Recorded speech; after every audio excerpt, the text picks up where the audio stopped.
Good afternoon. My name is John Barris, Executive Vice President and Director of Client Development at SterlingRisk. The events unfolding in Ukraine present urgent and unique cybersecurity concerns for businesses operating here in the United States and throughout the world. At SterlingRisk, we pride ourselves on taking a holistic approach to risk management, looking beyond the insurance placement in order to assist our clients with the development of best-in-class loss prevention practices. That is the critical purpose behind today's presentation. In a few moments, you will hear from our colleague, Dr. Pritam Dutta, founder and CEO of Alpha Secure, one of the leading cybersecurity firms in the global marketplace. Pritam will provide you and your organization with the most current threat assessments compiled by the cyber intelligence community related to Ukraine, along with a detailed overview of the corresponding steps you should take to protect your business's digital assets. We have set aside time at the end of the presentation for Q&A, so please type in any questions you have, and we will be happy to address them at the end of the discussion. We also will make the presentation available as a recording shortly after the conclusion. Thank you again, and welcome, Pritam. John, thank you so much for the kind words in the introduction. And thank you to all of Sterling for hosting this webinar. It's a huge pleasure to be here. And I'm really looking forward to talking about this topic. Unfortunately, it's not a positive topic to talk about, but it's one that we need to discuss in order to first understand what the problem is, what's happening in the world, and then subsequently, we need to think about what we can do for insureds as brokers to help them be best protected in this really difficult time. John, would you like me to just take it from here, or are there any questions you'd like to ask? Why don't you start off, and then we'll see if there's questions come in, and we'll fill in as we go along. Yeah, absolutely. So the first thing I always like to say whenever I talk about anything cybersecurity related, whether from whatever viewpoint you look at, cybersecurity is one of the hardest problems you can ever face and try to solve for. A cyber attacker has to be right once. You have to be right every single time. And that's where there's a lot of nomenclature in the cybersecurity community around defense in depth, protection of all fronts of a cyber posture. But effectively, the best way to think about it is you have a home and you have to protect your home from all the various aspects and all the different angles that can be attacked. The defender has to do all of these things, whereas the attacker just needs to find one little vector, one weakness, one plank that's loose, and they can unleash a huge cyber attack against you. And so now in the face of Russia invading Ukraine, we're thinking about what are the cyber ramifications that this could have? Is this the start of cyber war? And for a long time, as we know, cyber attacks from Russia to Ukraine are not unheard of. They've happened in the past. Like, for example, Ukraine experienced smaller scale cyber attacks from Russia or linked to Russia in 2015 and 2016 that turned off the lights for nearly 250,000 Ukrainians. So Russia has always, definitely attacked Ukraine using cyber as an attack vector. In this war thus far, we have not seen huge implications of cyber attacks so far. The primary mechanism by which Russia was attacking Ukraine in the early days of the invasion was by means of DDoS attacks. And DDoS attacks are basically, the easiest way to think about it is the roads, roads can handle a certain amount of traffic, and that's your internet traffic. And if it's flooded with too many cars on the road, you get too much traffic, and then you've got a traffic jam. And so that's effectively what you have with a DDoS attack. It's when somebody floods your network with too many packets of information such that your website crashes. And so far, Russia has used DDoS attacks to attack the Ukrainian parliament. They've attacked the president of Ukraine's website, the cabinet ministers, the defense ministry. They've used those DDoS attacks to disrupt the passage of information from the Ukrainians to one another. And that's been the primary DDoS mechanism that the Russians have utilized. Some of the sources that I've looked at so far indicate that the DDoS attacks that the Russians are utilizing are about 100 gigabytes per second of data infiltrating these websites. Just to put that into perspective, that's not very big. I mean, it is a very large amount of data to use on a DDoS attack, but there were attacks last year that were 3.5 times the size of the attacks that Russia's utilizing on Ukraine. So the point of all this being that the best way for Russia to disrupt the Ukrainian system, ecosystem of information early days was through DDoS.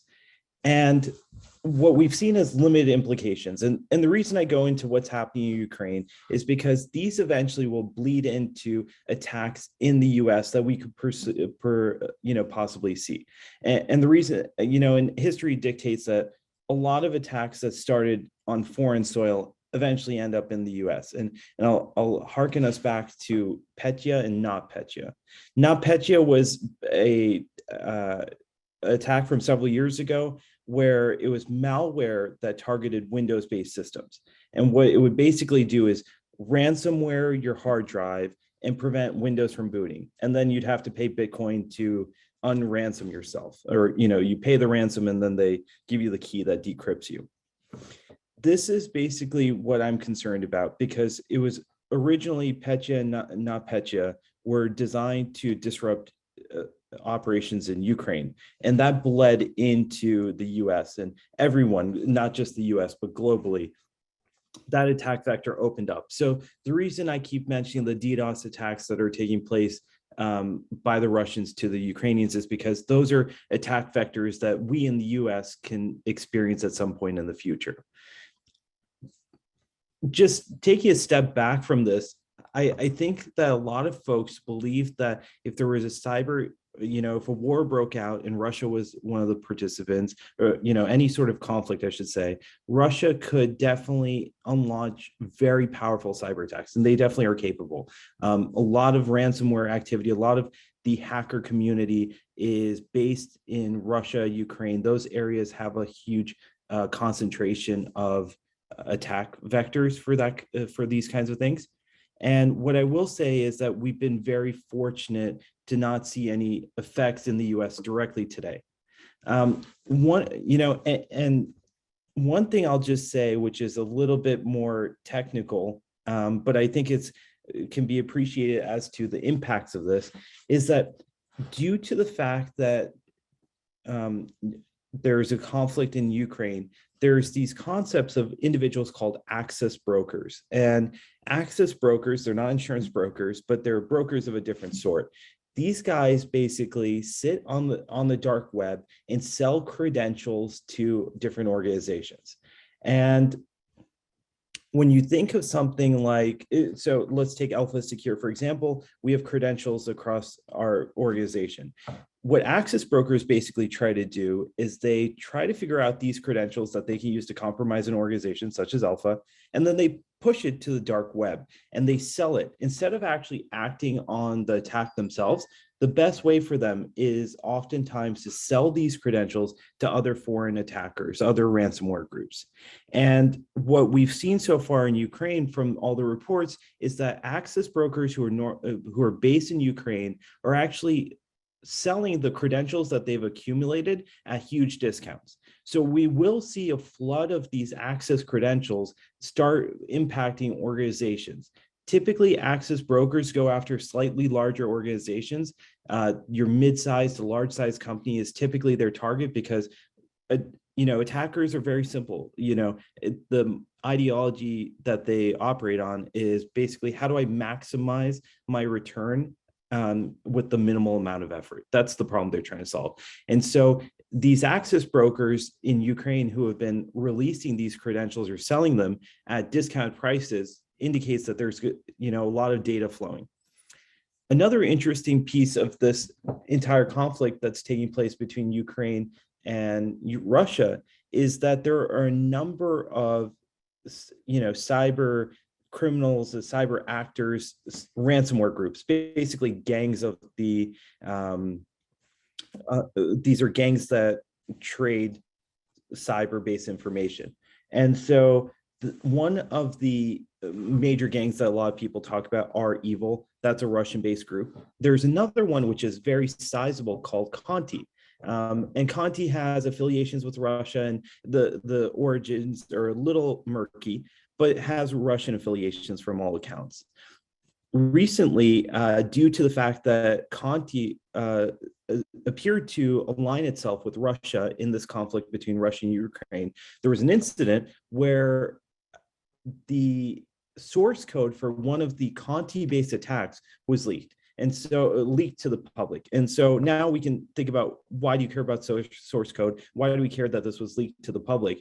Well, that shows you that there's strife within the group if that one of the gang members of Conti essentially is releasing source code, or another organization may have found it, but there's definitely some sort of strife that's causing this tension for this source code to be released. And source code is basically the recipe that enables a program to be built, and those programs are the ones that maliciously act against a insured against anyone.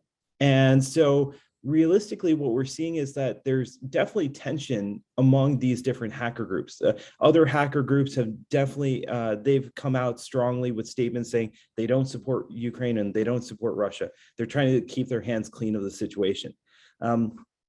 All this to say is that we're seeing a lot of turmoil. Obviously, there's turmoil happening everywhere, but we're definitely seeing turmoil in the hacker community as well. So what I will say is there's a lot of disruption happening everywhere. It's not just physical, it's in the cyber field as well. All this to say, I could keep talking on and on about what's happening in Russia and Ukraine. But what I will tell everyone is that so far, the highlight I would say is so far we are not seeing much impact thus far, but that shouldn't be too surprising. Now the battlefield is contained to Russia and Ukraine. We as a cybersecurity company, insureds, brokers need to prepare for the next leg of this journey. And unfortunately, I think the next leg of this journey is going to be difficult. And what you're going to encounter, I believe, is that you're going to see a lot of the things that are being used there. Those same attack vectors will become prevalent in the US and other parts of the world. And I think right now is a very good time for companies to bolster their defenses, prepare for what's about to unfold, and just being protected. I think the thing I go back to the Petya and not Petya incident is that there was a patch available. And while the patch was not a panacea for the entire incident, a lot of those who were impacted could have been protected had they just patched their systems 5 months ago. And so I just want to impart here that we need to be very proactive right now, because there are a lot of measures that businesses can take to protect themselves. And so, John, I'll stop right there for any questions on, the Ukraine-Russia conflict and what's happening there, what's happening abroad right now. But I'm happy, and next I'd love to chat with everyone about what you should be doing to protect your business.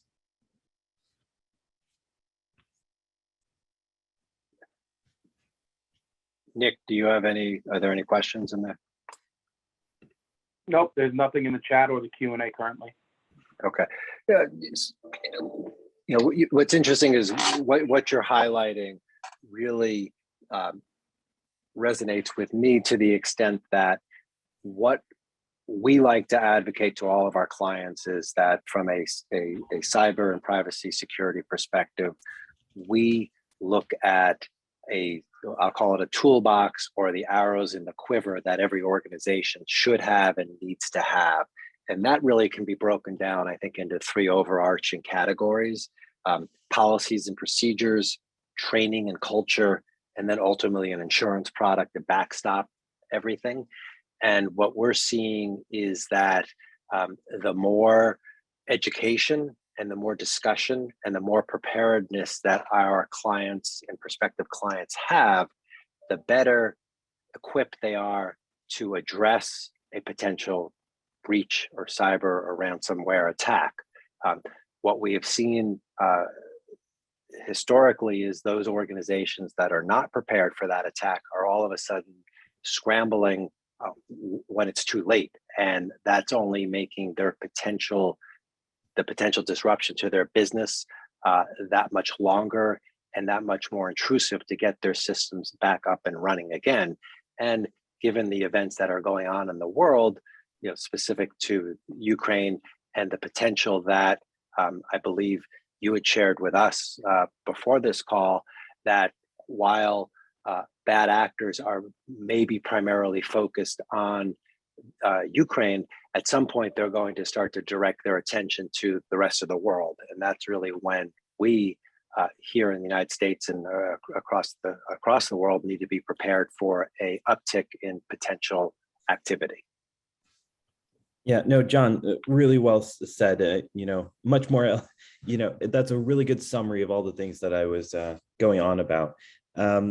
I'd love to talk about what, just to expand on what you were saying about what businesses can do to protect themselves, because I think this is going to be I really welcome the audience to ask questions on everything I'm about to say, because I think these are the most important things of this entire talk. I think it's really important to know what you can do to protect yourself. And I'll go through a list that, Alpha has prepared, and we'll share after this conversation for sure.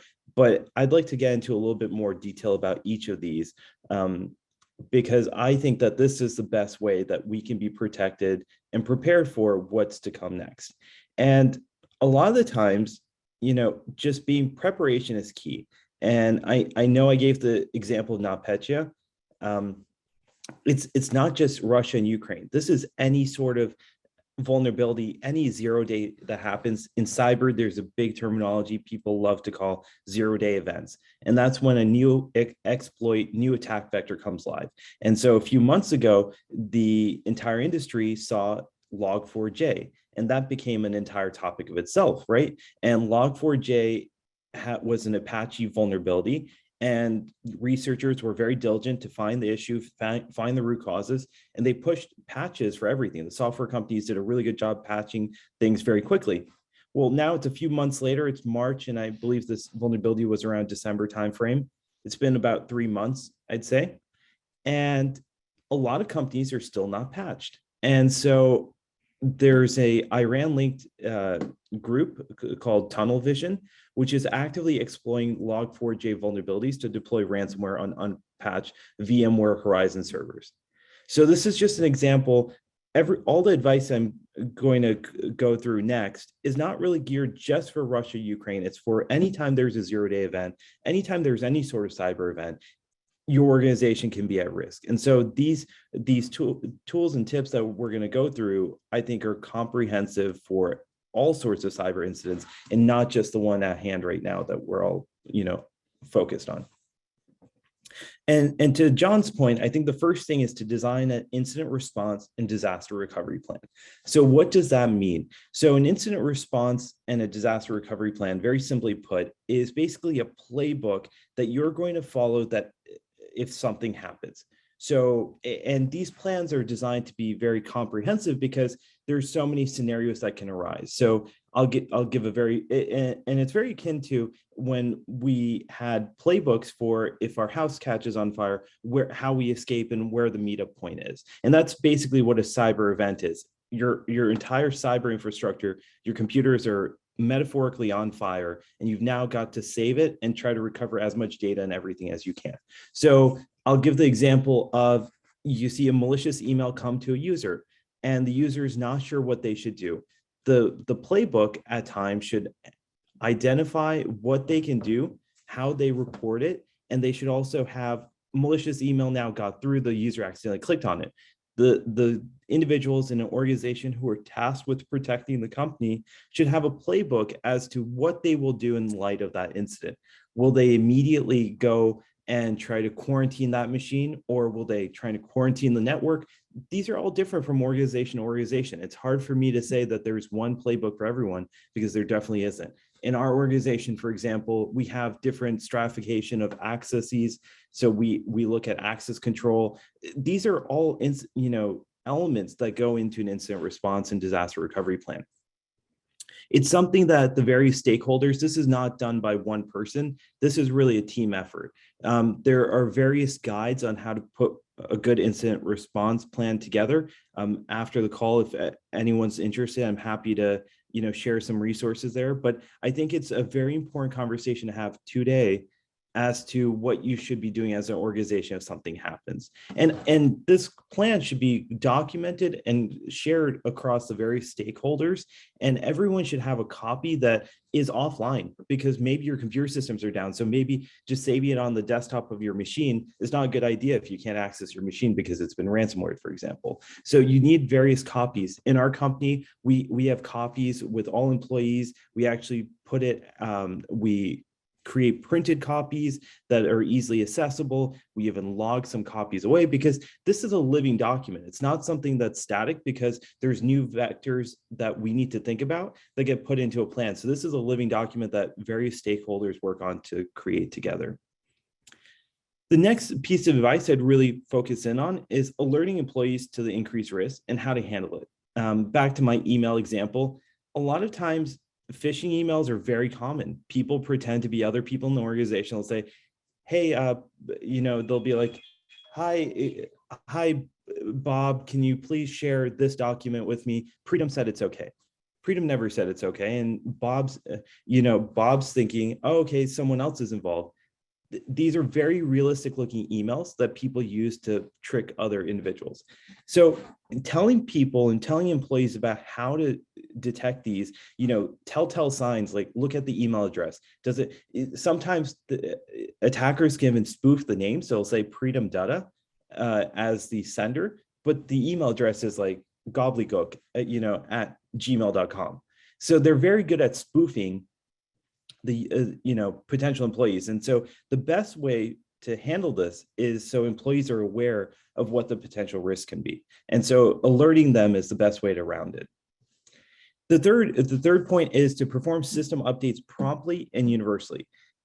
You are only in cyber, you're only as good as your weakest link. Like I said, you're protecting your house and everyone inside of it. So if you're trying to outrun someone on the perimeter, it doesn't matter if you've got one weak plank that somebody can penetrate. And so your security is only as good as your weakest link security, and weakest link in this sense being your biggest vulnerability.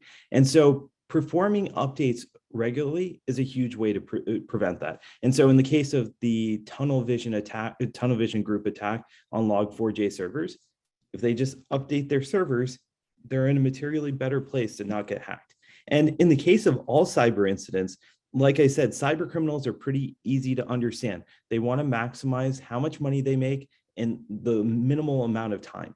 And so if your defenses are slightly better than your neighbors, they're going to go rob your neighbor. They're not going to rob you. So that's really the point here, is if you do your updates, you train your employees and have the basics in place, you're already materially better than anyone else around you. Now on to the next piece of software category that I think is essential for every business to have.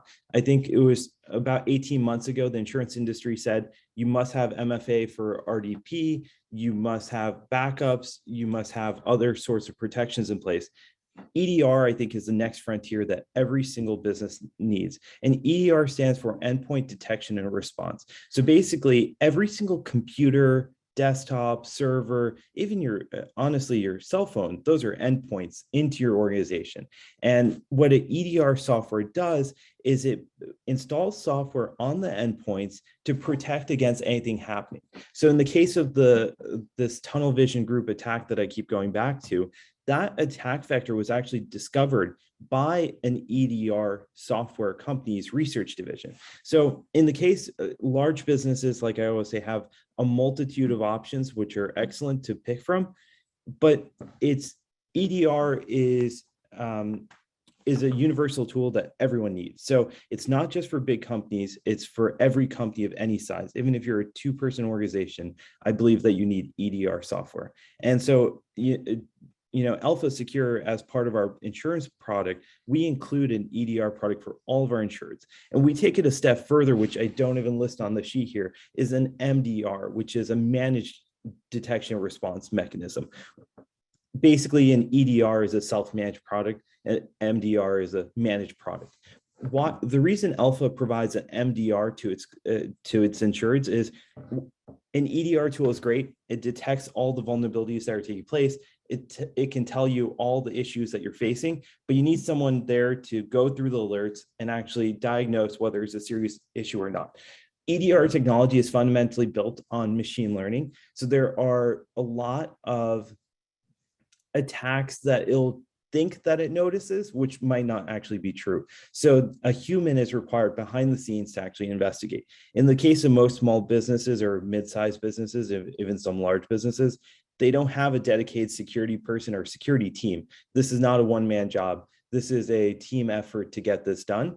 And so in the case of a team effort, you need many folks looking at these threats. It's tough to staff that. And so what Alpha does actually for our insureds is we actually staff our own security operations center that is devoted to our businesses that we insure. And we do the threat hunting, we do the detection, we actually help them with the response as well. So that's really key. So it's making sure that not only do you use the EDR, you actually use the EDR. It's not just a fancy piece of software you keep on your computer. It's one that you use and analyze. The next thing which the insurance industry has very much focused on recently in light of ransomware is creating backups. Backups of all your critical data is essential and very, very important, but also just verifying that they work. In our organization, we create backups of our systems daily. And actually the Alpha software helps insureds directly create backups of all their critical data. So we create backups that are, taking place continuously in the background. We're doing daily snapshots. We're creating a host of backups because of the sensitivity of our infrastructure. But what we also do is we test that our backups actually work. So every so often at a regular cadence, the team will actually create a blank installation and see how quickly we can restore our systems. That's the evidence that our backups are actually usable. Just creating a backup that you don't know if it works or not, you don't want to try something out for the first time. You don't want to try something out for the first time on the battlefield. That's just a recipe for disaster. And so it's very important that you make sure that you have your backups working, and an element like this and the details of how you test, how you configure, these all go into an incident response plan, which was the first point I made. The next thing is apply multi-factor authentication whenever humanly possible. You're logging into your email. If you use Gmail, Outlook, any major service provider, they have multi-factor authentications built in for free. It's just a switch you need to toggle on. You can, anytime an application enables multi-factor authentication, do it. Interactive brokers, do it. Just any sort of place where you have information that you don't want other people touching, just put multi-factor authentication on. It's a little inconvenient at times, I'll admit, when you've got to use another device to authenticate, but the usability that you're giving up is far outweighed by the security you're gaining. I was actually personally, I'm traveling right now for work, and I saw that someone was trying to access my personal email account, but they weren't able to get in because I had multi-factor authentication turned on. So that's the type of advantage that you get from just turning on a simple tool like that. And, I know as brokers, all of us know this, the most important thing is insurance is for the residual of the risk. So once you have all the software in place, once you have all the protections that you can humanly put in place, do all the right things, there's still risk there. And so for that residual risk for any small business, I think an insurance policy is paramount. I would say that insurance policies are excellent to protect the residual risk, but you still have to do your best as an organization to protect what you can when you can do it. So with that, I'm going to stop for any questions. And John, any comments, please let me know. Hey, Freedom, there was one question that came in through the chat. It says, is there any truth that they are getting past two-factor authentication?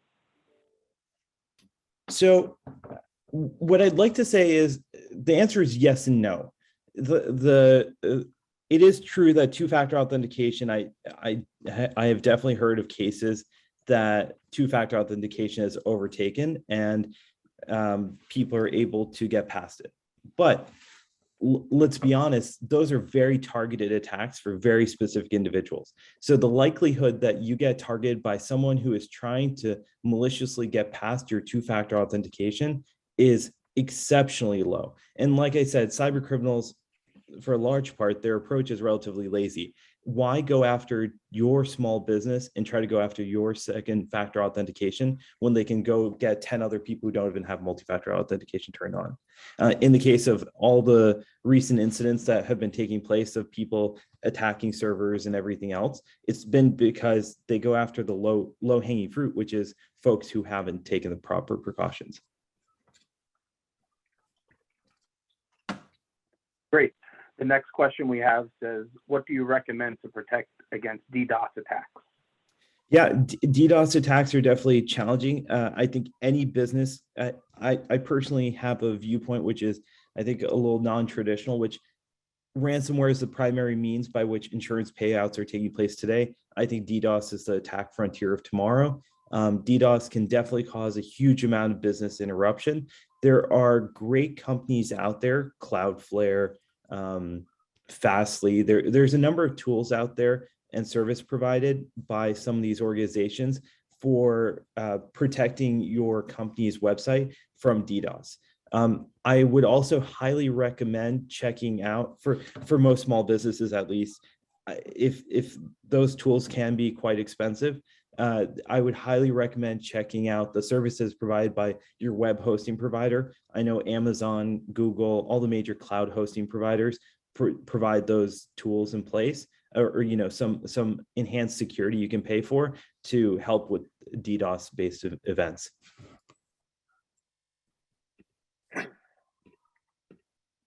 Great. Those are the only questions in the chat right now. Great. So if there are no other questions, I want to thank everybody for joining us. Pritam, I know you're traveling today, and I really appreciate you carving out this time to talk to us about this very important matter.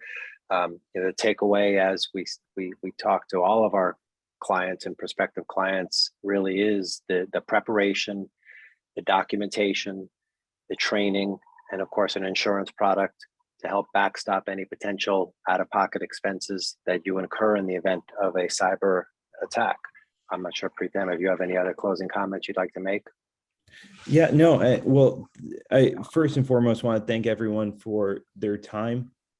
This is a very serious topic, and especially a huge thanks to the Sterling team for putting this webinar together. I think this is a very important topic for us to discuss. And I think the big takeaway I would tell everyone is just get ready. Whether it's Ukraine, Russia, or it's, you know, Log4j or some other vulnerability I can't even think of today, it's like COVID. It's going to keep changing. It's going to keep coming back in our lives, and we just need to be prepared for the, you know, the variants that are going to arise in our lives in cyber. So thank you again, everyone, and please reach out if you have any questions. Thank you all very much.